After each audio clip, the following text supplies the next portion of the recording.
where police officer forcefully, I would say, they steal 5.1 million naira from some citizens in Lagos. So immediately the movement heard about it, took it to the media, we dragged them, we did everything possible.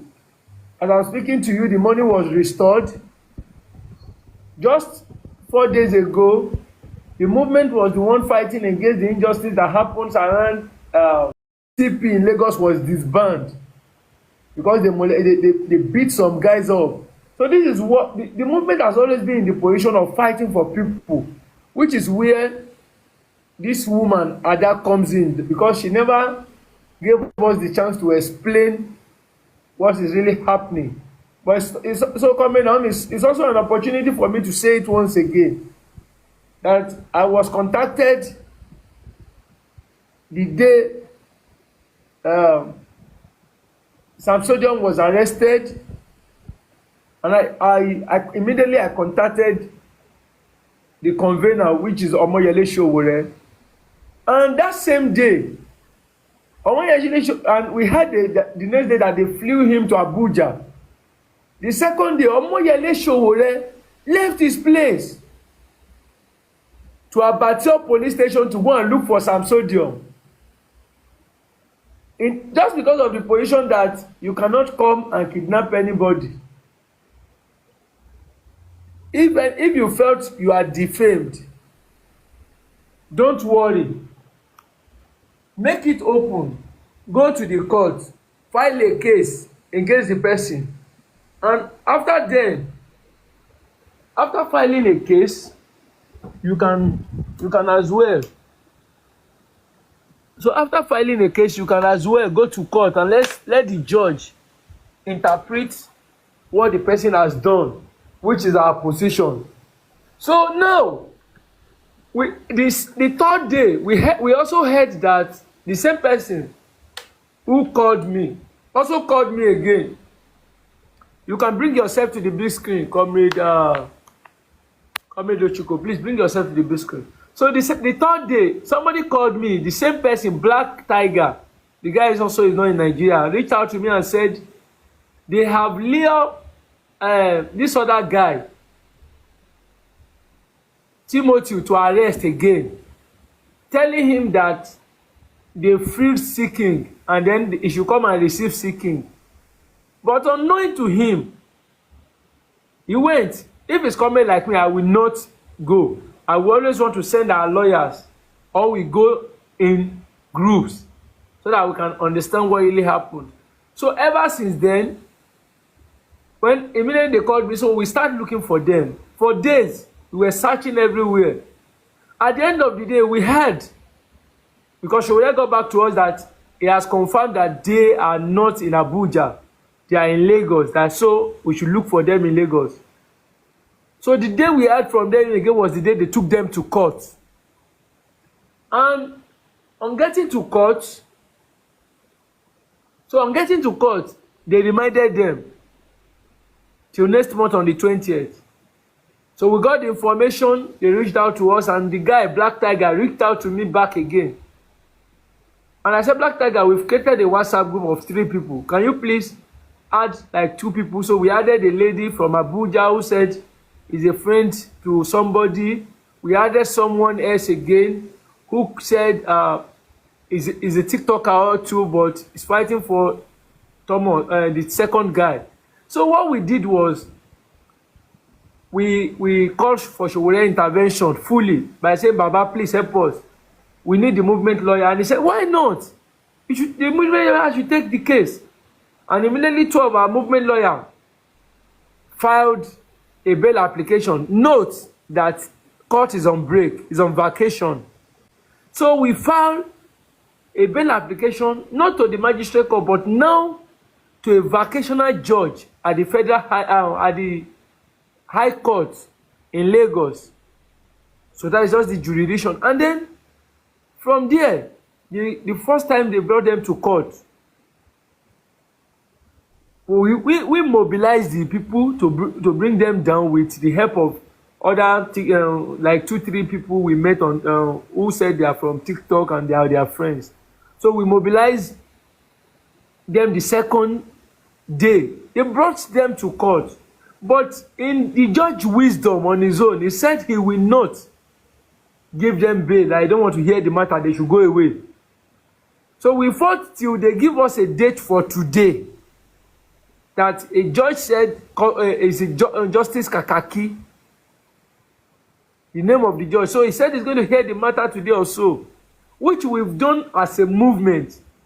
We are not separating Timothy or this guy.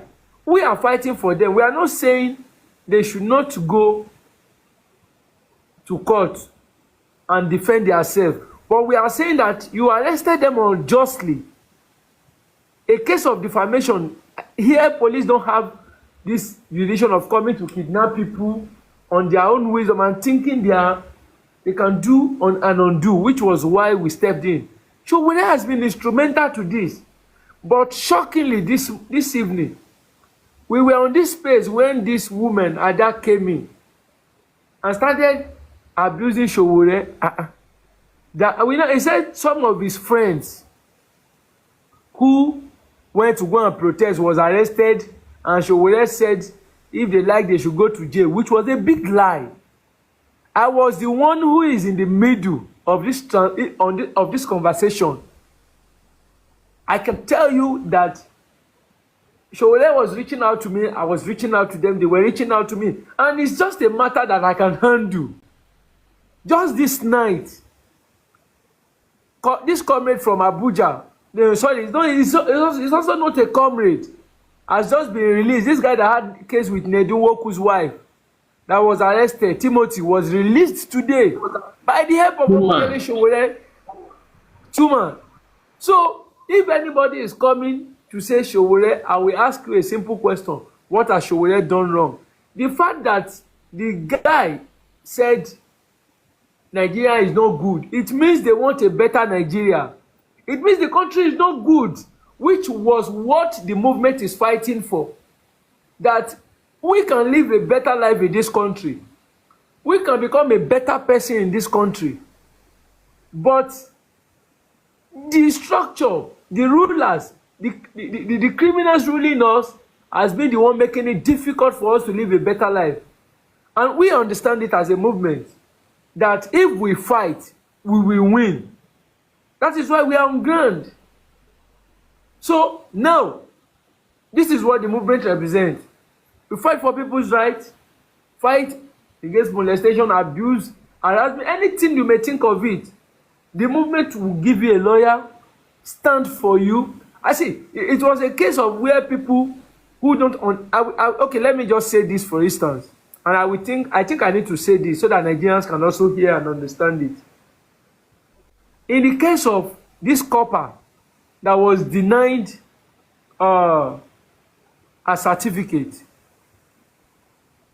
I was with Omoyele Sowore the day we went to Etiosa to go and meet the so-called coordinator.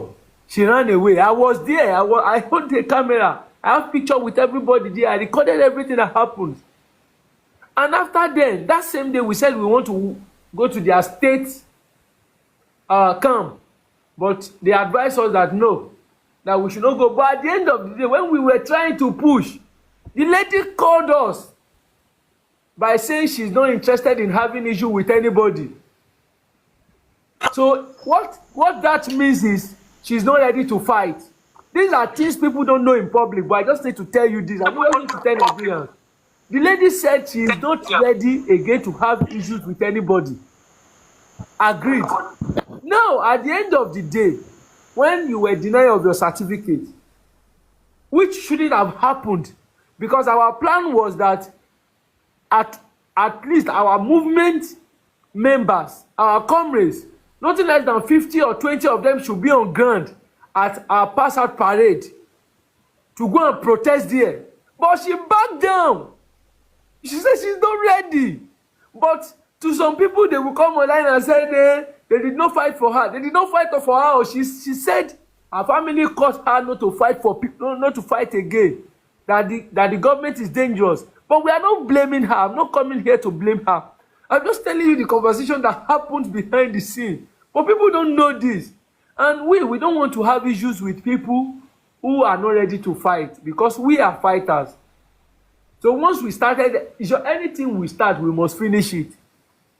So that is what happened. In the case of these two guys, I can tell you that we are fully involved in getting them released. We gave them lawyers.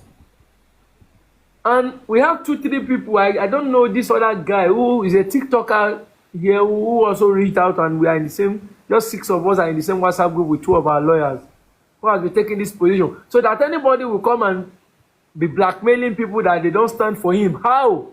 How can you say a movement who gave somebody a lawyer who was in court today, who has filed bail application, and they've heard it again? How can you say the person is not responsible? Is it not? So, and it's not like they've asked you to bring any money. So that is that about that. So the movement, the Take It Back movement, Sowore and every other well-meaning Nigerians who felt we need to fight, funded this movement.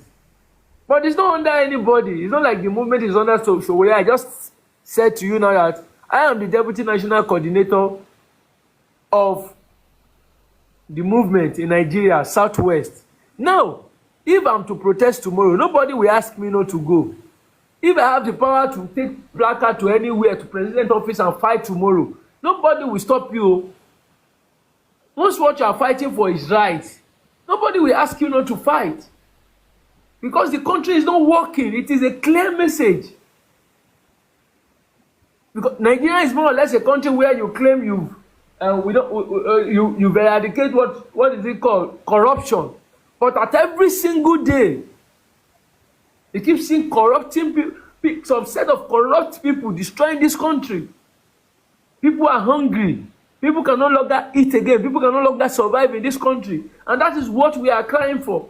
We are not saying we want to fight. By all means that we ask people to go and find themselves. But what we are saying is, if we can come together as citizens to stand against this injustice, the country can be a better place.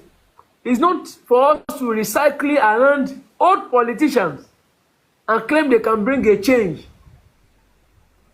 So, it's just like there's no how. There's this adage that Sowore do say that there's no how an ask can go to the bush and start cutting tree and you believe the tree will be happy or something. We are not happy about what is happening. So also Nigerians are not happy. The difference is some people are afraid to speak. We are there speaking. And that is where the strength of Sowore comes in. I can tell you this openly. Where Sowore's strength comes in was that we have Nigerians who are afraid to speak. But by chance of them seeing Sowore that know how once you speak, Sowore will always stand for you. Immediately they start speaking up. That is what we want in the country. This is what we want in Nigeria, where we can ask. You see, we need a Nigeria where people can ask questions and they don't feel intimidated.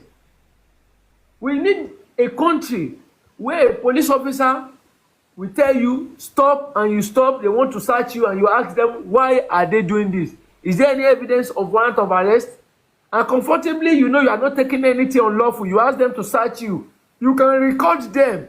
We need a country. This is a country where this is a country which the movement is calling for, asking Nigerians that they have right to do. I can see for over 5, 6, 7 years, we've been recording police brutality on our own. You understand? But immediately you post it, Nigerians don't see anything bad in it. In short, they will also abuse you of saying, hey, you don't want police to do their work, imagine. But now, people are now seeing it openly. That this is beyond police not doing their work. Oh. For example, this guy who police arrested just a week ago and took 5.51 million from their account. In short, he took the CP or something, a DSP or something in Alagbon, a lady woman. The woman was bitter to say, who is sending this police all this nonsense? How can you go on into a citizen account and ask him to pay forcefully to pay 5.1 million. How? So, and I can tell you that if the movement has not taken position to fight, it won't work. An example also happens in Ikotun some months ago. I was also a witness. I went to this police station. What is it called? Not Alagbon this time around. The second one, I will get the name now. In Lagos Island. They went to an hotel to pick a comrade. The comrade who ran an asylum in Nigeria, Comrade Stephen. He was in asylum in Nigeria from Cameroon. They went to go and pick him in the hotel where the guy was staying. They beat him. We have videos. They beat him to the level of buying him. To the level that the guy said he's a kidnapper. He was saying it that he's a kidnapper. That where they arrested him, that they make people who he tied down. I've never heard that in my life before. It was out of beating, you know. Now, I was with Showore. We traveled and got to the station. In this Lagos, immediately they saw Showore, they became destabilized. These are the same police officer who has been negotiating with their families in the US that they should bring $10,000. That those people are negotiating $5,000 with them already. It's not like they did not do anything, but they are negotiating $5,000 with them already. These are things that happens in this country. But on getting there, those police officers were saying, no, they are not the one negotiating the money.